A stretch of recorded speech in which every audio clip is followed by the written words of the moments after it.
Literally ತುಂಬಾ ವರ್ಷಗಳ ನಂತರ ಕ್ರೌಡ್ ಮುಂದೆ ಅದು ಕೂಡ ತನ್ನದೇ ಆದ ಹೋಮ್ ಗ್ರೌಂಡ್ ಅಲ್ಲಿ ಚಾಂಪಿಯನ್ಶಿಪ್ ನ ಗೆದ್ದಂತಹ ಡ್ರೂ ಮ್ಯಾಕೆಂಟೈರ್ ಅವರಿಗೆ ಇಡೀ crowd you deserve it chant ನ ಮಾಡ್ತಾ ಇದ್ರೆ ನಮ್ಮ ಡ್ರೂ ಮ್ಯಾಕೆಂಟೈರ್ ಅವರು ಸ್ಕ್ರೂ ಯು ಅಂತ ಹೇಳ್ತಾರೆ.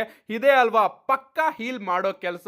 ಹೇ guys, welcome back to the channel. Finally SmackDown ಕೂಡ ಮುಗ್ದಿದೆ. ಏನಾಯ್ತು ಇವತ್ತಿನ ಶೋಲಿ ಅಂತ ಸಂಪೂರ್ಣ ಮಾಹಿತಿನ ತಿಳಿಸ್ಕೊಡ್ತೀನಿ.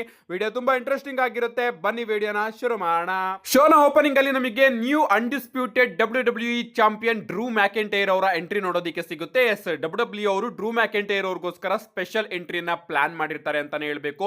ಅದ್ಭುತವಾದ ಎಂಟ್ರಿ ನೋಡೋದಕ್ಕೆ ಸಿಗುತ್ತೆ. ಇಡೀ ಕ್ರೌಡ್ ಡ್ರೂ ಮ್ಯಾಕೆಂಟೈರ್ ಅವ್ರಿಗೋಸ್ಕರ ಚಿಯರ್ಸ್ ಗಳನ್ನ ಮಾಡ್ತಾ ಇರುತ್ತೆ. ಅಂಡ್ ನಮ್ಮ ಡ್ರೂ ಮ್ಯಾಕೆಂಟೈರ್ ಅವರು ರಿಂಗ್ ಗೆ ಬರ್ತಾರೆ. ಅಂಡ್ ಒಂದು ಲಾಂಗ್ ಎಂಟ್ರೆನ್ಸ್ ನ ಇವತ್ತು ನಮ್ಮ ಡ್ರೂ ಮ್ಯಾಕೆಂಟೈರ್ ಅವರು ಕೊಡ್ತಾರೆ ಅಂತಾನೆ ಹೇಳ್ಬೇಕು.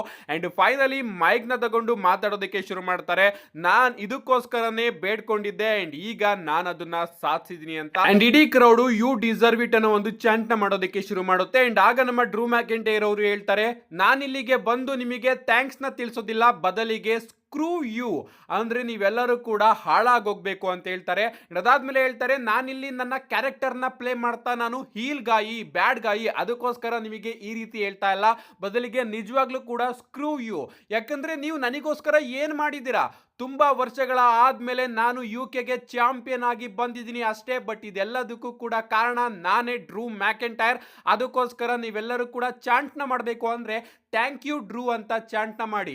ಯಾಕಂದ್ರೆ ಸಿಎಂ ಪಂಕ್ ವರ್ಷಗಳಿಂದ ನನ್ನನ್ನು ಸ್ಕ್ರೂ ಮಾಡ್ಕೊಂಡು ಬಂದಿದ್ದಾನೆ, ಅವನಿಗೆ ನೀವು ಏನು ಕೂಡ ಮಾಡಲಿಲ್ಲ. ಕೋಡಿ ರೋಡ್ಸ್ ವರ್ಷಗಳಿಂದ ನನ್ನನ್ನು ಸೋಲಿಸ್ಕೊಂಡೇ ಬಂದ್ರು ರೆಫ್ರಿ ಜೊತೆ ಸೇರ್ಕೊಂಡು, ಆಗ್ಲೂ ಕೂಡ ನೀವು ಕೋಡಿ ರೋಡ್ಸ್ ಅವರಿಗೆ ಸಪೋರ್ಟ್ ಮಾಡಿದ್ರಿ. ಅಂಡ್ ಸಿಎಂ ಪಂಕ್ ಹಾಗೆ ಈಟ್ಗಳ ಜೊತೆ ಸೇರ್ಕೊಂಡು ಚಾಂಟ್ನ ಮಾಡೋದಕ್ಕೆ ಶುರು ಮಾಡಿದ್ರಿ.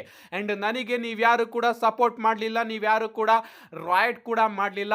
ಅಂಡ್ ಇದನ್ನ ನಾನು ಒಬ್ಬನೇ ಸಾಧಿಸಿರೋದಕ್ಕೆ ಸಾಧ್ಯ. ಅಂಡ್ ಅದಕ್ಕೋಸ್ಕರ ಥ್ಯಾಂಕ್ ಯು ಅಂತ ತನಗೆ ತಾನೇ ಡ್ರೂ ಮ್ಯಾಕೆಂಟೈರ್ ಅವರು ಥ್ಯಾಂಕ್ಸ್ ನ ಹೇಳಿ, ಈಗ ಕ್ವಾರ್ಟರ್ ಬ್ರೇಕ್ 1 ನ ಕಾಲ ಮುಗ್ದಿದೆ. ಅಂಡ್ ಈಗ ಡೇಂಜರಸ್ ಡ್ರೂ ನ ಎರಾ ಪ್ರಾರಂಭ ಆಗಿದೆ.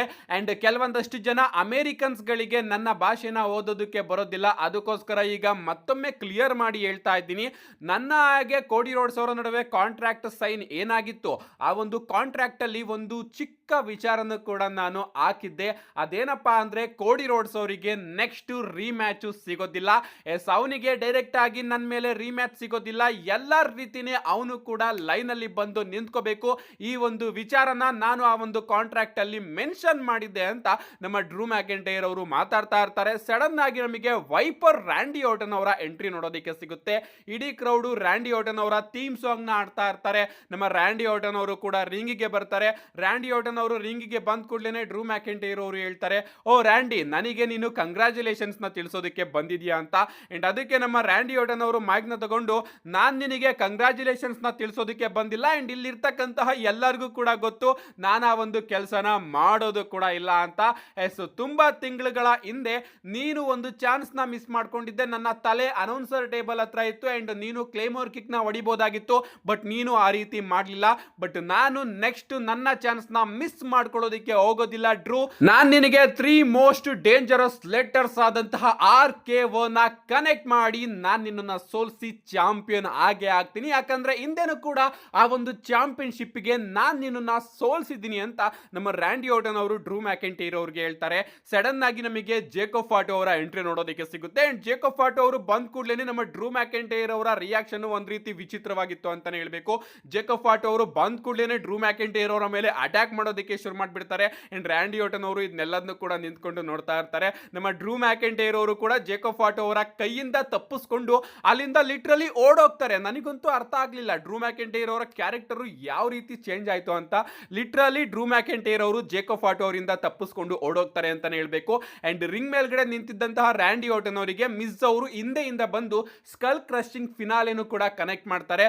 ಯಾಕಂದ್ರೆ ಈಗ ರ್ಯಾಂಡಿ ಆರ್ಟನ್ ಹಾಗೆ ಮಿಸ್ ಅವರ ನಡುವೆ WWE ಅನ್ಡಿಸ್ಪ್ಯೂಟೆಡ್ ಚಾಂಪಿಯನ್ಶಿಪ್ ಗೆ ನಂಬರ್ 1 ಕಂಟೆಂಡರ್ ಮ್ಯಾಚ್ ಗಳು ಕೂಡ ಪ್ರಾರಂಭ ಆಗುತ್ತೆ. ಎಸ್, ರೆಫ್ರಿ ಕೂಡ ಬರ್ತಾರೆ. ಈ ಒಂದು ಮ್ಯಾಚ್ ಕೂಡ ಪ್ರಾರಂಭ ಆಗುತ್ತೆ. ಡೀಸೆಂಟ್ ಮ್ಯಾಚ್ ಅಂತಾನೆ ಹೇಳ್ಬೇಕು. ಅಂಡ್ ಮ್ಯಾಚ್ ಅಲ್ಲಿ ಇನ್ನ ಒಂದು ಬಾರಿ ಸ್ಕಲ್ ಕ್ರಶಿಂಗ್ ಫಿನಾಲಿನ ನಮ್ಮ ಮಿಸ್ ಅವರು ಕನೆಕ್ಟ್ ಮಾಡ್ತಾರೆ. ಅದಕ್ಕೂ ಕೂಡ ನಮ್ಮ ರ್ಯಾಂಡಿ ಆರ್ಟನ್ ಅವರು ಕಿಕ್ಔಟ್ ಮಾಡ್ತಾರೆ. ಇದಾದ್ಮೇಲೆ ಒಂದು DDT ನ ಕನೆಕ್ಟ್ ಮಾಡಿ ಹಂಗೆ RKO ನ ಕನೆಕ್ಟ್ ಮಾಡೋದಕ್ಕೆ ಹೋಗ್ತಾರೆ. ಬಟ್ ಮೊದಲನೇ ಬಾರಿ ನಮ್ಮ ಮಿಸ್ ಅವರು ತಪ್ಪಿಸ್ಕೋತಾರೆ. ಅಂಡ್ ಅದಾದ್ಮೇಲೆ RKO ಔಟ್ ಆಫ್ ನೋವೇರ್ ನ ಕನೆಕ್ಟ್ ಮಾಡಿ ನಮ್ಮ ರ್ಯಾಂಡಿ ಆರ್ಟನ್ ಅವರು ಮಿಸ್ ಅವ್ರನ್ನ ಸೋಲ್ಸೋದು ಸೋಲ್ಸೋದ್ರ ಮುಖಾಂತರ ಈ ಒಂದು ಮ್ಯಾಚ್ ಅಲ್ಲಿ ವಿಕ್ಟರಿನ ಗಳಿಸ್ಕೊಂಡಿದ್ದಾರೆ. ಇದಾದ್ಮೇಲೆ ಬ್ಯಾಕ್ ಸ್ಟೇಜ್ ಅಲ್ಲಿ ನಮ್ಮ ಡ್ರೂ ಮ್ಯಾಕೆಂಟೈರ್ ಅವರು ಕಳ್ಳನ್ ತರ ಔತ್ಕೊಂಡು ಹೋಗ್ತಾ ಇರ್ತಾರೆ. ಅಂಡ್ ಅಲ್ಲಿಗೆ ನಮ್ಮ ಡ್ರ್ಯಾಗನ್ ಓವ್ ಬಂದು ನಾನು ನಿಜವಾಗ್ಲೂ ಕೂಡ ಇವತ್ತು ಸ್ಯಾಮಿ ಝೈನ್ ಅವ್ರನ್ನ ಸೋಲ್ಸಿ ನಿನಗೆ ಇನ್ನೂ ಕೂಡ ಕ್ಲೋಸ್ ಆಗ್ತೀನಿ ಅಂಡ್ ನಿನ್ನ ಚಾಂಪಿಯನ್ಶಿಪ್ ಮೇಲೆ ನಾನು ಬರ್ತೀನಿ ಅಂತ. ಅಂಡ್ ಅದಕ್ಕೆ ನಮ್ಮ ಡ್ರೂ ಮ್ಯಾಕೆಂಟೈರ್ ಅವರು ಡ್ರ್ಯಾಗನ್ ಓವ್ ಅವರಿಗೆ ಹೇಳ್ತಾರೆ, ಹೌದಾ ಹಾಗಾದ್ರೆ ನಾನು ನಿನ್ನ ಟೀತ್ ನ ಮುರ್ದಾಕೋದಕ್ಕೆ ಕಾಯ್ತಾ ಇದ್ದೀನಿ ಅಂತ ಹೇಳಿ ಅವರು ಕೂಡ ಅಲ್ಲಿಂದ ಹೋಗ್ತಾರೆ. ಲಿಟರಲಿ ಇವತ್ತು ಡ್ರೂ ಮ್ಯಾಕೆಂಟೈರ್ ಅವ್ರನ್ನ ನೋಡಿ ಒಂದ್ ರೀತಿ ಆಶ್ಚರ್ಯ ಅನ್ನಿಸ್ತು. ಅಂಡ್ ಅವರು ಜೇಕಬ್ ಫಾಟೋ ಅವರ ಕೈಯಿಂದ ಎದುರುಕೊಂಡು ಓಡೋಗಿದ್ನ ನೋಡಿ ಒಂದ್ ರೀತಿ ವಿಚಿತ್ರ ಕೂಡ ಅನ್ನಿಸ್ತು. ಇದಾದ್ಮೇಲೆ ನಮ್ಗೊಂದು ಟ್ಯಾಗ್ ಟೀಮ್ ಮ್ಯಾಚ್ ನೋಡೋದಕ್ಕೆ ಸಿಗುತ್ತೆ. Charlotte Flair and Alexa Bliss versus Julia ಹಾಗೆ ಕಿಯಾನಾ ಜೇಮ್ಸ್ ಅವರ ನಡುವೆ. ಇನ್ನ ಈ ಒಂದು ಮ್ಯಾಚ್ ಕಡೆ ಬರೋದಾದ್ರೆ ಮ್ಯಾಚ್ ಡೀಸೆಂಟ್ ಆಗಿತ್ತು ಅಂತಾನೆ ಹೇಳ್ಬೇಕು. ಅಂಡ್ ಈ ಒಂದು ಮ್ಯಾಚ್ ಅಲ್ಲಿ ನಮ್ಮ ಅಲೆಕ್ಸಾ ಬ್ಲಿಸ್ ಅವರು ಸಿಸ್ಟರ್ ಅಬಿಗೇಲ್ ನ ಕನೆಕ್ಟ್ ಮಾಡೋದ್ರ ಮುಖಾಂತರ ಜೂಲಿಯಾ ಹಾಗೆ ಕಿಯಾನಾ ಜೇಮ್ಸ್ ಅವ್ರನ್ನ ಈ ಒಂದು ಮ್ಯಾಚ್ ಅಲ್ಲಿ ಸೋಲಿಸಿದ್ದಾರೆ ಅಂತಾನೆ ಹೇಳ್ಬೇಕು. ಅಂಡ್ ಗೆದ್ದಾದ್ಮೇಲೆ ಅಲೆಕ್ಸಾ ಬ್ಲಿಸ್ ಹಾಗೆ ಶರ್ಲ್ಫೇರ್ ಅವರು ಸೆಲೆಬ್ರೇಟ್ ಮಾಡ್ತಾ ಇರ್ತಾರೆ. ಸಡನ್ ಆಗಿ ನಾಯಾ ಜಾಕ್ಸ್ ಹಾಗೆ ಲ್ಯಾಶ್ ಲೆಜೆಂಡ್ ಅವರು ಬರ್ತಾರೆ. ಲಿಟರಲಿ ಈ ಒಂದು ಟೈಮ್ ಅಲ್ಲಿ ವಿಮೆನ್ಸ್ ರೆಸ್ಲರ್ಸ್ ಗಳು ಯಾವ ರೀತಿ ಫಂಬಲ್ ಮಾಡ್ತಾರೆ ಅಂತ ನೋಡಿದ್ರೆ ನಾಯಾ ಜಾಕ್ಸ್ ಹಾಗೆ ಲ್ಯಾಶ್ ಲೆಜೆಂಡ್ ಇಬ್ರು ಕೂಡ ಅಲೆಕ್ಸಾ ಬ್ಲಿಸ್ ಅವರಿಗೆ ಹೊಡಿತಾ ಇದ್ದಾರೆ. ಅದನ್ನ ಸ್ವಲ್ಪ ಹೊತ್ತು ಒಂದ್ 2-3 ಸೆಕೆಂಡ್ ಶರ್ಲ್ಫೇರ್ ಅವರು ನಿಂತ್ಕೊಂಡು ನೋಡ್ತಾನೆ ಇದ್ದಾರೆ. ಅದೇನೋ ಅರ್ಥನೇ ಆಗ್ಲಿಲ್ಲ, ಸ್ಪೀಡ್ ಇಲ್ಲ ಇವರಲ್ಲಿ, ಅದು ಸ್ವಲ್ಪ ಪ್ರಾಬ್ಲಮ್ ಅಂತಾನೆ ಹೇಳ್ಬಹುದು. ಅಲ್ಲಿ ಚಿಕ್ಕ ಒಂದ್ ರೀತಿ ಏನ್ ಗುರು ಇದು ಪಾರ್ಟ್ನರ್ ಮೇಲೆ ಅಟ್ಯಾಕ್ ಮಾಡ್ತಾ ಇದಾರೆ, ನೀವು ನಿಂತ್ಕೊಂಡು ನೋಡ್ತಾ ಇದ್ದೀರಲ್ಲ ಅಂತ ಅನ್ನಿಸ್ತು. ಸ್ಲೋ ಆಗಿ ಮೂವ್ ಮಾಡ್ತಾ ಇದ್ರು. ಅಂಡ್ ಇವರಿಬ್ರು ಕೂಡ ಶರ್ಲ್ಫೇರ್ ಹಾಗೆ ಅಲೆಕ್ಸಾ ಬ್ಲಿಸ್ ಅವರ ಮೇಲೆ ಅಟ್ಯಾಕ್ ಮಾಡ್ತಾರೆ. ಅಂಡ್ ಆ ಕಡೆ ನಮ್ಮ ಕಿಯಾನಾ ಜೇಮ್ಸ್ ಹಾಗೆ ಜೂಲಿಯಾ ಅವರು ಕೂಡ ಇವರ ಫೇಸ್ ಟು ಫೇಸ್ ಬಂದು ನಿಂತ್ಕೋತಾರೆ. ಇದಾದ್ಮೇಲೆ ನಮಗೆ ಕೋಡಿ ರೋಡ್ಸ್ ಅವರ ಎಂಟ್ರಿ ನೋಡೋದಕ್ಕೆ ಸಿಗುತ್ತೆ. ಅಂಡ್ ಇಡೀ ಕ್ರೌಡ್ ಕೋಡಿ ರೋಡ್ಸ್ ಅವರಿಗೆ ಸ್ವಲ್ಪ ಬೂ ಕೂಡ ಮಾಡ್ತಾ ಇರುತ್ತೆ. ಅಂಡ್ ಸ್ವಲ್ಪ ಜನ ಚಿಯರ್ಸ್ ಕೂಡ ಮಾಡ್ತಾ ಇರ್ತಾರೆ. ಅಂಡ್ ಕೋಡಿ ರೋಡ್ಸ್ ಅವರು ರಿಂಗ್ ಗೆ ಬಂದಾಗ ಓ ಡ್ರೂ ಮ್ಯಾಕೆಂಟೈರ್ ಅನ್ನೋ ಒಂದು ಚಾಂಟ್ ಗಳು ಕೂಡ ನಮಗೆ ನೋಡೋದಕ್ಕೆ ಸಿಗ್ತಾ ಇರುತ್ತೆ. ಅಂಡ್ ಅದನ್ನ ನೋಡಿ ನಮ್ಮ ಕೋಡಿ ರೋಡ್ಸ್ ಅವರು ಹೇಳ್ತಾರೆ, ನಿಜವಾಗ್ಲೂ ನಿಮ್ಮ ರಿಯಾಕ್ಷನ್ ನ ನೋಡಿ ನನಗಂತೂ ಸಿಕ್ಕಾಪಟ್ಟೆ ಕನ್ಫ್ಯೂಷನ್ ಆಗ್ತಾ ಇದೆ. ನಾವು ಯೂಶುವಲ್ ಆಗಿ what you want talk about ಅಂತ ಮಾತಾಡ್ತಾ ಇದ್ವಿ ಅಂತ ಹೇಳಿದಾಗ ಇಡೀ ಕ್ರೌಡ್ ಡ್ರೂ ಮ್ಯಾಕೆಂಟೈರ್ ಅವರ ನೇಮ್ ನ ಚಾಂಟ್ ಮಾಡೋದಕ್ಕೆ ಶುರು ಮಾಡುತ್ತೆ. ಅಂಡ್ ಕೋಡಿ ರೋಡ್ಸ್ ಅವರಿಗೆ ಬೂ ಮಾಡುತ್ತೆ. ಅಂಡ್ ಆಗ ನಮ್ಮ ಕೋಡಿ ರೋಡ್ಸ್ ಅವರು ಹೇಳ್ತಾರೆ, ನಿಮ್ಮ ಚಾಂಪಿಯನ್ ಡ್ರೂ ಮ್ಯಾಕೆಂಟೈರ್ ಅವರ ಬಗ್ಗೆ ಕೂಡ ಬರೋಣ. ಡ್ರೂ ಮ್ಯಾಕೆಂಟೈರ್ ನಿಜವಾಗ್ಲೂ ಕೂಡ ಅಷ್ಟೊಂದು ಗುಡ್, ಅಷ್ಟೊಂದು ಒಳ್ಳೆ ಚಾಂಪಿಯನ್ ನನಗಂತೂ ಅನ್ನಿಸ್ತಾ ಇಲ್ಲ. ಅಂಡ್ ಡ್ರೂ ಮ್ಯಾಕೆಂಟೈರ್ ಒಂದು ಲೈನ್ ನ ಹೇಳ್ದ, ಅವನು ನನ್ನ ಕಾಂಟ್ರಾಕ್ಟ್ ಅಲ್ಲಿ ಒಂದು ರೂಲ್ ನು ಕೂಡ ಹೇಳಿದ್ನಂತೆ. ಆ ರೂಲ್ ಏನಪ್ಪಾ ಅಂದ್ರೆ ನನಗೆ ರೀಮ್ಯಾಚ್ ಸಿಗೋದಿಲ್ವಂತೆ. ಡ್ರೂ ಮ್ಯಾಕೆಂಟೈರ್ ನನಗೆ ಹಂಗೆ ರೀಮ್ಯಾಚ್ ಕೂಡ ಬೇಡ, ಯಾಕಂದ್ರೆ ನಾನೀಗ ಓಲ್ಡ್ ಸ್ಕೂಲ್ ರೀತಿಯಲ್ಲೇ ಆ ಒಂದು ನನ್ನ ರೀಮ್ಯಾಚ್ ನ ಪಡ್ಕೋತಾ ಇದ್ದೀನಿ. ನಿಜವಾಗ್ಲೂ ಹಾಲ್ಕ್ ಹೋಗನ್, ಶಾನ್ ಮ್ಯಾಕೆಲ್, ಸ್ಟೋನ್ ಕೋಲ್ಡ್ ಸ್ಟೀವ್ ಆಸ್ಟನ್ ಹಾಗೆ ನನ್ನ ನಡುವೆ ಕೆಲವೊಂದಷ್ಟು ಸಿಮಿಲಾರಿಟಿಗಳಿದೆ. ಅದೇನಪ್ಪಾ ಅಂದ್ರೆ ನಾವೆಲ್ಲರೂ ಕೂಡ ರಾಯಲ್ ರಂಬಲ್ ನ ಗೆದ್ದಿದ್ದೀವಿ, ಅದು ಕೂಡ back to back Royal Rumble ನ ಗೆದ್ದಿದ್ದೀವಿ. ಅಂಡ್ ಇದರಲ್ಲಿ ತುಂಬಾ ಸ್ಪೆಷಲ್ ನೇಮ್ ಯಾವ್ದಪ್ಪ ಅಂದ್ರೆ ಸ್ಟೋನ್ ಕೋಲ್ಡ್ ಸ್ಟೀವ್ ಆಸ್ಟನ್ ಅವ್ರದ್ದು. ಅವರು 3 ಬಾರಿ ರಾಯಲ್ ರಂಬಲ್ ನ ಗೆದ್ದಿದ್ದಾರೆ. ಅಂಡ್ ಈಗ ನಾನು ಕೂಡ ಅದನ್ನೇ ಮಾಡೋದಕ್ಕೆ ಹೋಗ್ತಾ ಇದ್ದೀನಿ.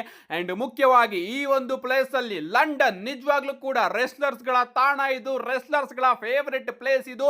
ಎಸ್, ಯಾವ ಪ್ಲೇಸ್ ರಸಲ್ ಮೇನಿಯಾನ ಡಿಸರ್ವ್ ಮಾಡುತ್ತೋ ಆ ಪ್ಲೇಸ್ ಅಲ್ಲಿ ನಾನು ಇವತ್ತು ನಿಂತ್ಕೊಂಡು ನನ್ನ ಎಂಟ್ರಿನ ಅಫಿಷಿಯಲ್ ಆಗಿ ಮೊದಲಾಗಿ ನಾಮಿನೇಟ್ ಮಾಡ್ಕೋತಾ ಇದ್ದೀನಿ, ಅನೌನ್ಸ್ ಮಾಡ್ತಾ ಇದ್ದೀನಿ. ನಾನು ಈ ಬಾರಿಯ 30 ಮ್ಯಾನ್ ರಾಯಲ್ ರಂಬಲ್ ಮ್ಯಾಚ್ ಒಳಗಡೆ ಎಂಟ್ರಿನ ಕೊಡ್ತಾ ಇದ್ದೀನಿ ಅಂತ ನಮ್ಮ ಕೋಡಿ ರೋಡ್ಸ್ ಅವರು ಫುಲ್ಲು ಜೋಶಲ್ಲಿ ಲಂಡನ್ ಕೂಡ ಹೊಗ್ಲು ಬಿಡ್ತಾರೆ. ಅಂಡ್ ಆಗ ಇಡೀ ಕ್ರೌಡ್ ಕೋಡಿ ರೋಡ್ಸ್ ಅವರಿಗೆ ಚಿಯರ್ ಮಾಡೋದಕ್ಕೆ ಶುರು ಮಾಡ್ಬಿಡ್ತಾರೆ. ಲಿಟ್ರಲಿ ಸ್ಟಾರ್ಟಿಂಗು ಬೂ ಮಾಡ್ತಿದ್ದಂತಹ ಕ್ರೌಡ್ ಕೈಯಲ್ಲೇನೆ ಚಿಯರ್ಸ್ ನ ಯಾವ ರೀತಿ ಪಡ್ಕೋಬೇಕು ಅಂತ ನಮ್ಮ ಕೋಡಿ ರೋಡ್ಸ್ ಅವರು ಇವತ್ತು ನಮ್ಮೆಲ್ಲರಿಗೂ ಕೂಡ ತೋರಿಸ್ಕೊಟ್ರು ಅಂತಾನೆ ಹೇಳ್ಬೇಕು. ಆ ಒಂದು ಪ್ಲೇಸ್ ನ ಹೊಗಳಿದ್ರು. ಅಂಡ್ ಅದಕ್ಕೆ ಇಡೀ ಕ್ರೌಡ್ ಕೋಡಿ ರೋಡ್ಸ್ ಅವರಿಗೆ ಚಿಯರ್ ಮಾಡೋದಕ್ಕೆ ಶುರು ಮಾಡಿ, so London what you want talk about. Yes, ಸ್ವಲ್ಪ ಜೇಕಬ್ ಫಾಟೋ ಅವರ ಬಗ್ಗೆನೂ ಕೂಡ ಮಾತಾಡಬೇಕು. ಜೇಕಬ್ ಫಾಟೋ ನಿಜವಾಗ್ಲೂ ನೀನ್ ಏನಂತ ನನಗೆ ಅರ್ಥ ಆಗ್ತಾ ಇಲ್ಲ, ಬಟ್ ನಾನಂತೂ ನಿನ್ನ ಸುಮ್ನೆ ಬಿಡೋದಿಲ್ಲ. ನಿನ್ನ ಎಲ್ಲಾ ಗ್ಯಾಸ್ ನ ತಗೊಂಡು ರೆಡಿ ಆಗಿರು, ಯಾಕಂದ್ರೆ ನಾನಂತೂ ನಿನ್ನ ಸುಮ್ನೆ ಬಿಡೋದಿಲ್ಲ ಅಂತ ನಮ್ಮ ಕೋಡಿ ರೋಡ್ಸ್ ಅವರು ಅಫಿಷಿಯಲ್ ಆಗಿ ಅನೌನ್ಸ್ ಮಾಡಿದ್ದಾರೆ. ಎಸ್, ಇಲ್ಲಿ ಅವರು 2 ವಿಚಾರನ ಅಫಿಷಿಯಲ್ ಆಗಿ ಕನ್ಫರ್ಮ್ ಮಾಡಿದ್ದಾರೆ. ಮೊದಲನೇದಾಗಿ ಅವರು ಮೊದಲ ನೇಮ್ ಆಗಿದ್ದಾರೆ ಈ ಬಾರಿಯ ರಾಯಲ್ ರಂಬಲ್ಗೆ ತನ್ನ ನೇಮ್ ನ ಅಫಿಷಿಯಲ್ ಆಗಿ ಅನೌನ್ಸ್ ಮಾಡಿರೋದ್ರಲ್ಲಿ. ಅಂಡ್ ಎರಡನೇದಾಗಿ ಅವರು ಜೇಕಬ್ ಫಾಟು ನಾನು ನಿನ್ ಮೇಲೂ ಕೂಡ ಬರ್ತಾ ಇದ್ದೀನಿ ಅಂತ ಅಫಿಷಿಯಲ್ ಆಗಿ ಕನ್ಫರ್ಮ್ ಕೂಡ ಮಾಡಿದ್ದಾರೆ. ಇದಾದ್ಮೇಲೆ ನಮಗೆ ನಂಬರ್ 1 ಕಂಟೆಂಡರ್ಶಿಪ್ ಗೆ ಇನ್ನ ಒಂದು ಸಿಂಗಲ್ಸ್ ಮ್ಯಾಚ್ ನೋಡೋದಕ್ಕೆ ಸಿಗುತ್ತೆ. ಟ್ರಿಕ್ ವಿಲಿಯಮ್ಸ್ ಹಾಗೆ ಮ್ಯಾಟ್ ಕಾರ್ಡೋನಾ ಅವರ ನಡುವೆ. ಇನ್ನ ಈ ಒಂದು ಮ್ಯಾಚ್ ಕಡೆ ಬರೋದಾದ್ರೆ ಮ್ಯಾಚ್ ಚೆನ್ನಾಗಿತ್ತು ಅಂತಾನೆ ಹೇಳ್ಬೇಕು. ನಮ್ಮ ಮ್ಯಾಟ್ ಕಾರ್ಡೋನಾ ಹಾಗೆ ಟ್ರಿಕ್ ವಿಲಿಯಮ್ಸ್ ಅವರ ಪರ್ಫಾರ್ಮೆನ್ಸ್ ಚೆನ್ನಾಗಿತ್ತು. ಅಂಡ್ ಈ ಒಂದು ಮ್ಯಾಚ್ ಅಲ್ಲಿ ನಮ್ಮ ಟ್ರಿಕ್ ವಿಲಿಯಮ್ಸ್ ಅವರು ಎಂಡಿಂಗ್ ಅಲ್ಲಿ ತನ್ನ ಫಿನಿಶರ್ ನ ಕನೆಕ್ಟ್ ಮಾಡಿ ಮ್ಯಾಟ್ ಕಾರ್ಡೋನಾ ಅವರನ್ನ ಪಿನ್ ಮಾಡೋದ್ರ ಮುಖಾಂತರ ಈ ಒಂದು ಮ್ಯಾಚ್ ಅಲ್ಲಿ ವಿಕ್ಟರಿನ ಗಳಿಸ್ಕೊಂಡಿದ್ದಾರೆ. ಅಂಡ್ ಟ್ರಿಕ್ ವಿಲಿಯಮ್ ಅವರಿಗೆ ಕ್ರೌಡ್ ಸಿಕ್ಕಾಪಟ್ಟೆ ಸಪೋರ್ಟ್ ಕೂಡ ಮಾಡ್ತಾ ಇತ್ತು. ಅಂಡ್ ಅವರು ರಿಂಗ್ ನ ಲೀವ್ ಮಾಡಬೇಕಾದ್ರೆ ಸಡನ್ ಆಗಿ ನಮಗೆ ಕಿಟ್ ವಿಲ್ಸನ್ ಅವರ ಎಂಟ್ರಿ ಕೂಡ ನೋಡೋದಕ್ಕೆ ಸಿಗುತ್ತೆ. ಅಂಡ್ ಕಿಟ್ ವಿಲ್ಸನ್ ಅವರು ಬರ್ತಾರೆ, ನಮ್ಮ ಮ್ಯಾಟ್ ಕಾರ್ಡೋನಾ ಅವರ ಮೇಲೆ ಅಟ್ಯಾಕ್ ಮಾಡಿ ಸೀದಾ ಅವರು ರಿಂಗಿಗೆ ಬಂದು ಏನೇನೋ ಪ್ರೋಮೋನ ಕಟ್ ಮಾಡೋದಕ್ಕೆ ಶುರು ಮಾಡ್ತಾರೆ. ಅಂಡ್ ಕಿಟ್ ವಿಲ್ಸನ್ ಅವರ ಥೀಮ್ ಸಾಂಗ್ ನ ಇವತ್ತು ಲಂಡನ್ ಕ್ರೌಡ್ ಕೂಡ ಸಿಕ್ಕಾಪಟ್ಟೆ ಎಂಜಾಯ್ ಮಾಡ್ತಾ ಇತ್ತು. ಸಡನ್ ಆಗಿ ಹಿಂದೆಯಿಂದ ನಮಗೆ ಜೇಕಬ್ ಫಾಟೋ ಅವರ ಎಂಟ್ರಿ ನೋಡೋದಕ್ಕೆ ಸಿಗುತ್ತೆ. ಅಂಡ್ ಜೇಕಬ್ ಫಾಟೋ ಅವರು ಬಂದ ಕೂಡಲೇ ಕೀಟ್ ವಿಲ್ಸನ್ ಅವರ ಮೇಲೆ ಅಟ್ಯಾಕ್ ಮಾಡೋದಕ್ಕೆ ಶುರು ಮಾಡ್ತಾರೆ. ಒಂದು ಮೂನ್ ಸಾಲ್ಟ್ ನು ಕೂಡ ಕನೆಕ್ಟ್ ಮಾಡಿ ಮೈಕ್ ನ ತಗೊಂಡು ಅಮೆರಿಕನ್ ನೈಟ್ ಮೇರ್ ಕೋಡಿ ರೋಡ್ಸ್ ಅವ್ರನ್ನ ಕಾಲ್ ಔಟ್ ಮಾಡ್ತಾರೆ. ಅಂಡ್ ನಮಗೆ ಕೋಡಿ ರೋಡ್ಸ್ ಅವರ ಎಂಟ್ರಿ ಕೂಡ ನೋಡೋದಕ್ಕೆ ಸಿಗುತ್ತೆ. ಕೋಡಿ ರೋಡ್ಸ್ ಅವರು ಬಂದ ಕೂಡಲೇ ಜೇಕಬ್ ಫಾಟೋ ಅವರ ಮೇಲೆ ಅಟ್ಯಾಕ್ ಮಾಡೋದಕ್ಕೆ ಶುರು ಮಾಡಿಬಿಡ್ತಾರೆ. ಇವರ ನಡುವೆ ಒಂದು ಬ್ರಾಲ್ ನಮಗೆ ನೋಡೋದಕ್ಕೆ ಸಿಗುತ್ತೆ. ಅಂಡ್ ಬ್ರಾಲ್ ನ ತಡೆಗಟ್ಟೋದಕ್ಕೆ ಸೆಕ್ಯೂರಿಟಿ ಗಾರ್ಡ್ಸ್ ಗಳು ಹಾಗೆ ಅಫಿಷಿಯಲ್ಸ್ ಗಳು ಕೂಡ ಬಂದು ಕೋಡಿ ರೋಡ್ಸ್ ಹಾಗೆ ಜೇಕಬ್ ಫಾಟೋ ಅವ್ರನ್ನ ದೂರ ಮಾಡ್ಕೊಂಡು ಕರ್ಕೊಂಡು ಹೋಗ್ತಾರೆ. ಅಂಡ್ ಇಲ್ಲಿ ಬ್ರೇಕ್ ಕೂಡ ನಮಗೆ ನೋಡೋದಕ್ಕೆ ಸಿಗುತ್ತೆ. ಅಂಡ್ ಆ ಒಂದು ಬ್ರೇಕ್ ಮುಗಿದ ಮೇಲೆ ಗೊತ್ತಾಗುತ್ತೆ ಇವರಿಬ್ಬರ ಮ್ಯಾಚ್ ನ WWE ಅವರು ಅಫಿಷಿಯಲ್ ಆಗಿ ಸಾಟರ್ಡೆ ನೈಟ್ ಮೇನ್ ಇವೆಂಟ್ ಗೆ ಕನ್ಫರ್ಮ್ ಮಾಡಿದ್ದಾರೆ ಅಂತ. ಇದಾದ್ಮೇಲೆ ನಮಗೆ ಡೇಮಿಯನ್ ಪ್ರೀಸ್ಟ್ ಹಾಗೆ ಸೋಲೋ ಸಿಕೋವಾ ಅವರ ನಡುವೆ ಕೂಡ ನಂಬರ್ 1 ಕಂಟೆಂಡರ್ಶಿಪ್ ಗೆ ಮ್ಯಾಚ್ ನೋಡೋದಕ್ಕೆ ಸಿಗುತ್ತೆ. ಇನ್ನ ಈ ಒಂದು ಮ್ಯಾಚ್ ಕಡೆ ಬರೋದಾದ್ರೆ ನಮ್ಮ ಸೋಲೋ ಸಿಕೋವಾ ಅವರ MFT ಅವರ ರಿಂಗ್ ಸೈಡ್ ಇಂದ ಇನ್ವಾಲ್ವ್ಮೆಂಟ್ ಕೂಡ ನೋಡೋದಕ್ಕೆ ಸಿಗ್ತಾ ಇರುತ್ತೆ. ಅಂಡ್ ಸಡನ್ ಆಗಿ ನಮಗೆ ವೈಟ್ 6 ಅವರ ಎಂಟ್ರಿ ಕೂಡ ನೋಡೋದಕ್ಕೆ ಸಿಗುತ್ತೆ. ವೈಟ್ 6 ಅವರು ಬಂದು MFT ಅವರ ಮೇಲೆ ಅಟ್ಯಾಕ್ ಮಾಡೋದಕ್ಕೆ ಶುರು ಮಾಡ್ತಾರೆ. ಅಂಡ್ ಇದರಿಂದ ನಮ್ಮ ಸೋಲೋ ಸಿಕೋವಾ ಅವರು ಡಿಸ್ಟ್ರಾಕ್ಟ್ ಆಗ್ತಾರೆ. ಅಂಡ್ ಆ ಒಂದು ಟೈಮ್ ಅಲ್ಲಿ ನಮ್ಮ ಸೋಲೋ ಸಿಕೋವಾ ಅವರನ್ನ ಡೇಮಿಯನ್ ಪ್ರೀಸ್ಟ್ ಅವರು ಸೋಲ್ಸೋದ್ರ ಮುಖಾಂತರ ಈ ಒಂದು ಮ್ಯಾಚ್ ಅಲ್ಲಿ ವಿಕ್ಟರಿನ ಗಳಿಸಿಕೊಂಡಿದ್ದಾರೆ. ಏನೇ ವೈಟ್ 6 ಅವರು ಬಂದು ಸೋಲೋ ಸಿಕೋವಾ ಅವರ MFT ಅವರ ಮೇಲೆ ಅಟ್ಯಾಕ್ ಮಾಡಿದ್ರು ಕೂಡ ಅವರ ಲ್ಯಾಂಟಿನ್ ನ ಇವತ್ತು ವೈಟ್ 6 ಅವರು ತನ್ನದಾಗಿ ಪಡ್ಕೊಳ್ಳೋದ್ರಲ್ಲಿ ಮತ್ತೊಮ್ಮೆ ವಿಫಲರಾಗಿದ್ದಾರೆ. ಇದಾದ್ಮೇಲೆ ಬ್ಯಾಕ್ ಸ್ಟೇಜ್ ಅಲ್ಲಿ ನಮ್ಮ ಸ್ಯಾಮಿ ಝೈನ್ ಹಾಗೆ ಡ್ರೂ ಮ್ಯಾಕೆಂಟೈರ್ ಅವರು ಕೂಡ ನೋಡೋದಕ್ಕೆ ಸಿಗ್ತಾರೆ. ನಮ್ಮ ಸ್ಯಾಮಿ ಝೈನ್ ಅವರು ಡ್ರೂ ಮ್ಯಾಕೆಂಟೈರ್ ಅವರಿಗೆ ಹೇಳ್ತಾರೆ, ನಾನಿವತ್ತು ಡ್ರ್ಯಾಗನ್ ಅವ್ರ ಜೊತೆ ಒಂದು ವಾರ್ ನ ನಡೆಸಿ ಅಂಡ್ ಅದಾದ್ಮೇಲೆ ಸಾಟರ್ಡೆ ನೈಟ್ ಮೇನ್ ಇವೆಂಟ್ ಅಲ್ಲಿ ಗೆದ್ದು ರಾಯಲ್ ರಂಬಲ್ ಗೆ ಬರ್ತೀನಿ, ನಾನು ನಿನ್ನನ್ನು ಸೋಲಿಸ್ತೀನಿ ಅಂತ.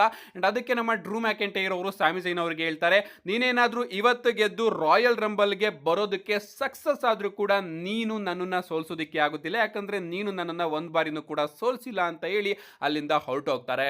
ಇದಾದ್ಮೇಲೆ ನಮಗೆ ಕಾರ್ಮೆಲೋ ಎಸ್ ಅವರ ಯುನೈಟೆಡ್ ಸ್ಟೇಟ್ ಚಾಂಪಿಯನ್ಶಿಪ್ ನ ಓಪನ್ ಚಾಲೆಂಜ್ ನೋಡೋದಕ್ಕೆ ಸಿಗುತ್ತೆ. ಅಂಡ್ ಈ ಒಂದು ಓಪನ್ ಚಾಲೆಂಜ್ ನ ಅಕ್ಸೆಪ್ಟ್ ಮಾಡ್ಕೊಳ್ಳೋದಕ್ಕೆ ನಮ್ಮ ಲಿಯಾನ್ ಸ್ಲಾಟರ್ ಅವರ ಎಂಟ್ರಿ ಕೂಡ ನೋಡೋದಕ್ಕೆ ಸಿಗುತ್ತೆ. ಇವರ ನಡುವೆ ಮ್ಯಾಚ್ ಕೂಡ ನೋಡೋದಕ್ಕೆ ಸಿಗುತ್ತೆ. ಮ್ಯಾಚ್ ಆಫ್ ಕೋರ್ಸ್ ಅದ್ಭುತವಾಗಿತ್ತು. ನಮ್ಮ ಲಿಯಾನ್ ಸ್ಲಾಟರ್ ಅವರ ಪರ್ಫಾರ್ಮೆನ್ಸ್ ಹಾಗೆ ಕಾರ್ಮೆಲೋ ಎಸ್ ಅವರ ಪರ್ಫಾರ್ಮೆನ್ಸ್ ಸಖತ್ತಾಗಿತ್ತು. ಅಂಡ್ ಈ ಒಂದು ಮ್ಯಾಚ್ ಅಲ್ಲಿ ನಮ್ಮ ಲಿಯಾನ್ ಸ್ಲಾಟರ್ ಅವರನ್ನ ಸೋಲಿಸಿ ಕಾರ್ಮೆಲೋ ಎಸ್ ಅವರು ತನ್ನ ಚಾಂಪಿಯನ್ಶಿಪ್ ನ ರಿಟೈನ್ ಮಾಡ್ಕೊಂಡಿದ್ದಾರೆ. ಇದಾದ್ಮೇಲೆ ನಮಗೆ ಜಾರ್ಡಿನ್ ಗ್ರೀಸ್ ಹಾಗೆ ಚೆಲ್ಸಿಯಾ ಗ್ರೀನ್ ಅವರ ನಡುವೆ ಕೂಡ ಒಂದು ಸಿಂಗಲ್ಸ್ ಮ್ಯಾಚ್ ನೋಡೋದಕ್ಕೆ ಸಿಗುತ್ತೆ. ಮ್ಯಾಚ್ ಡಿಸೆಂಟ್ ಆಗಿತ್ತು ಅಂತಾನೆ ಹೇಳ್ಬೇಕು. ಅಂಡ್ ಈ ಒಂದು ಮ್ಯಾಚ್ ಅಲ್ಲಿ ಆಫ್ ಕೋರ್ಸ್ ನಮ್ಮ ಜಾರ್ಡಿನಿ ಗ್ರೀಸ್ ಅವರು ವಿನ್ ಆಗಿದ್ದಾರೆ. ಅಂಡ್ ಗೆದ್ದಾದ್ಮೇಲೆ ರಿಂಗ್ ಸೈಡ್ ಅಲ್ಲಿ ನಮ್ಮ ಜೇಡ್ ಕಾರ್ಗಿಲ್ ಅವರು ಕೂಡ ಕೂತ್ಕೊಂಡು ಈ ಒಂದು ಮ್ಯಾಚ್ ನ ನೋಡ್ತಾ ಇರ್ತಾರೆ. ಅಂಡ್ ಜಾರ್ಡಿನಿ ಗ್ರೇಸ್ ಅವರು ಜೇಡ್ ಕಾರ್ಗಿಲ್ ಅವರನ್ನ ಕಾಲ್ ಔಟ್ ಮಾಡ್ತಾರೆ, ಬಾ ಇಲ್ಲಿಗೆ ಅಂತ. ಅಂಡ್ ನಮ್ಮ ಜೇಡ್ ಕಾರ್ಗಿಲ್ ಅವರು ಕೂಡ ರಿಂಗ್ ಏಪ್ರಿಲ್ ಮೇಲೆ ಎತ್ತಿದಾಗ ಹಿಂದೆಯಿಂದ ನಮ್ಮ ಚೆಲ್ಸಿಯಾ ಗ್ರೀನ್ ಅವರು ಜಾರ್ಡಿನಿ ಗ್ರೇಸ್ ಅವರ ಮೇಲೆ ಅಟ್ಯಾಕ್ ಮಾಡೋದಕ್ಕೆ ಬರ್ತಾರೆ. ಬಟ್ ನಮ್ಮ ಜಾರ್ಡಿನಿ ಗ್ರೇಸ್ ಅವರು ಡಾಚ್ ಮಾಡಿದಾಗ ಚೆಲ್ಸಿಯಾ ಗ್ರೀನ್ ಅವರು ಮಿಸ್ ಆಗಿ ಜೇಡ್ ಕಾರ್ಗಿಲ್ ಅವರ ಮೇಲೆ ಅಟ್ಯಾಕ್ ಮಾಡ್ತಾರೆ ಅಂತಾನೆ ಹೇಳ್ಬೇಕು. ಅಂಡ್ ಇದಾದ್ಮೇಲೆ ನಮ್ಮ ಜಾರ್ಡಿನಿ ಗ್ರೇಸ್ ಅವರು ಜೇಡ್ ಕಾರ್ಗಿಲ್ ಅವರ ಚಾಂಪಿಯನ್ಶಿಪ್ ನ ಎತ್ಕೊಂಡು ಪೋಸ್ ನ ಕೊಟ್ಟು ಮತ್ತೊಮ್ಮೆ ಅವರ ಚಾಂಪಿಯನ್ಶಿಪ್ ನ ಜೇಡ್ ಕಾರ್ಗಿಲ್ ಅವರ ಕೈಗೆ ಕೊಡ್ತಾರೆ. ಸೊ ಜೇಡ್ ಕಾರ್ಗಿಲ್ ಹಾಗೆ ಜಾರ್ಡಿನಿ ಗ್ರೇಸ್ ಅವರ ಫ್ಯೂಡ್ ನಮಗೆ ನೋಡೋದಕ್ಕೆ ಸಿಗ್ತಾ ಇದೆ. ಇದಾದ್ಮೇಲೆ ನಮಗೆ ಶೋನ ಮೈನ್ ಇವೆಂಟ್ ನೋಡೋದಕ್ಕೆ ಸಿಗುತ್ತೆ. ಸ್ಯಾಮಿ ಝೈನ್ ಹಾಗೆ ಡ್ರ್ಯಾಗನ್ ಅವರ ನಡುವೆ ನಂಬರ್ 1 ಕಂಟೆಂಡರ್ಶಿಪ್ ಗೆ ಫೈನಲ್ ಮ್ಯಾಚ್. ಇನ್ನ ಈ ಒಂದು ಮ್ಯಾಚ್ ನ WWE ಅವರು ಮೈನ್ ಇವೆಂಟ್ ಅಲ್ಲಿ ಇಟ್ಟಿದ್ದಾರೆ. ಮತ್ತೊಮ್ಮೆ ನಮ್ಮ ಟ್ರಿಪಲ್ ಎಚ್ ಅವರು ಅದೇ ರೀತಿ ಬುಕಿಂಗ್ ನ ಕೊಡ್ತಾ ಇದ್ದಾರೆ. ಮ್ಯಾಚ್ ಬಗ್ಗೆ ನಾನು ಏನು ಕೂಡ ಮಾತಾಡ್ತಾ ಇಲ್ಲ, ಯಾಕಂದ್ರೆ match of course next level ಅಲ್ಲಿ ಇದ್ದೇ ಇರುತ್ತೆ. ಬಟ್ ಮೈನ್ ಇವೆಂಟ್ ನ ಗುರು ನೀವು ಡ್ರ್ಯಾಗನ್ ಹಾಗೆ ಸ್ಯಾಮಿ ಝೈನ್ ಅವರ ಮ್ಯಾಚ್ ನ ಇಡ್ತಿದ್ದೀರಾ ಅಂದ್ರೆ ಏನ್ ಹೇಳೋದು ನನಗಂತೂ ಅರ್ಥ ಆಗ್ತಾ ಇಲ್ಲ. ಏನೇ ಆಗ್ಲಿ ಈ ಒಂದು ಮ್ಯಾಚ್ ಅಲ್ಲಿ ನಮ್ಮ ಸ್ಯಾಮಿ ಝೈನ್ ಅವರು ಡ್ರ್ಯಾಗನ್ ಅವರನ್ನ ಸೋಲಿಸಿ ವಿನ್ ಆಗಿದ್ದಾರೆ. ಅಂಡ್ ಅವರು ಈಗ ನಂಬರ್ 1 ಕಂಟೆಂಡರ್ ಫ್ಯಾಟಲ್ 4-ವೇ ಮ್ಯಾಚ್ ಗೆ ಕ್ವಾಲಿಫೈ ಆಗಿದ್ದಾರೆ. ಅಂಡ್ ಫೈನಲ್ ಫ್ಯಾಟಲ್ 4-ವೇ ಮ್ಯಾಚ್ ಅಲ್ಲಿ ಯಾರ್ಯಾರಿದ್ದಾರೆ ಅಂತ ನೋಡೋದಾದ್ರೆ ರ್ಯಾಂಡಿ ಆರ್ಟನ್, ಟ್ರಿಕ್ ವಿಲಿಯಮ್ಸ್, ಸ್ಯಾಮಿ ಝೈನ್ ಹಾಗೆ ನಮ್ಮ ಡೇಮಿಯನ್ ಪ್ರೀಸ್ಟ್ ಅವರು ಇದ್ದಾರೆ. ಇವರ ನಡುವೆ ನಮಗೆ ಸಾಟರ್ಡೆ ನೈಟ್ ಮೇನ್ ಇವೆಂಟ್ ಅಲ್ಲಿ ಫ್ಯಾಟಲ್ 4-ವೇ ಮ್ಯಾಚ್ ನೋಡೋದಕ್ಕೆ ಸಿಗುತ್ತೆ. ಅಂಡ್ ಈ ಒಂದು ಮ್ಯಾಚ್ ಅಲ್ಲಿ ಯಾರು ಗೆಲ್ತಾರೋ ಅವರು ರಾಯಲ್ ರಂಬಲ್ ಅಲ್ಲಿ ಡ್ರೂ ಮ್ಯಾಕೆಂಟೈರ್ ಅವ್ರನ್ನ ಫೇಸ್ ಮಾಡ್ತಾರೆ. ಅಂಡ್ ಹಿಂಗೆ ಇವತ್ತಿನ ಸ್ಮ್ಯಾಕ್ ಡೌನ್ ಎಂಡಿಂಗ್ ನಮಗೆ ನೋಡೋದಕ್ಕೆ ಸಿಗುತ್ತೆ. ಓವರ್ ಆಲ್ ಒಂದು ಡೀಸೆಂಟ್ ಸ್ಮ್ಯಾಕ್ ಡೌನ್ ಅಂತಾನೆ ಹೇಳ್ಬೇಕು. ಓಪನಿಂಗ್ ಇಂದ ಮಿಡ್ ತನಕ ಚೆನ್ನಾಗಿತ್ತು. ಅದಾದ್ಮೇಲೆ WWE ಅವರು ಮ್ಯಾಚಸ್ಗಳು ಅಂತ ಮ್ಯಾಚಸ್ ಗಳಿಂದಾನೇ ಸ್ಮ್ಯಾಕ್ ಡೌನ್ ನ ತುಂಬಿಸ್ಬಿಟ್ಟಿದ್ರು, ಬೇರೆ ಏನು ಕೂಡ ಇರಲಿಲ್ಲ. ಅದಕ್ಕೋಸ್ಕರ ಈ ಒಂದು ಸ್ಮ್ಯಾಕ್ ಡೌನ್ಗೆ ನಾನು 3.5 ಸ್ಟಾರ್ ನ ಕೊಡ್ತಾ ಇದ್ದೀನಿ. ನಿಮ್ಗೆ ಅನ್ನಿಸ್ತು ಇವತ್ತಿನ ಸ್ಮ್ಯಾಕ್ ಡೌನ್? ನಿಮ್ಮ ಅನಿಸಿಕೆನ ಕಮೆಂಟ್ ಮಾಡಿ ಅಂತ ಹೇಳ್ತಾ see you guys in my next video.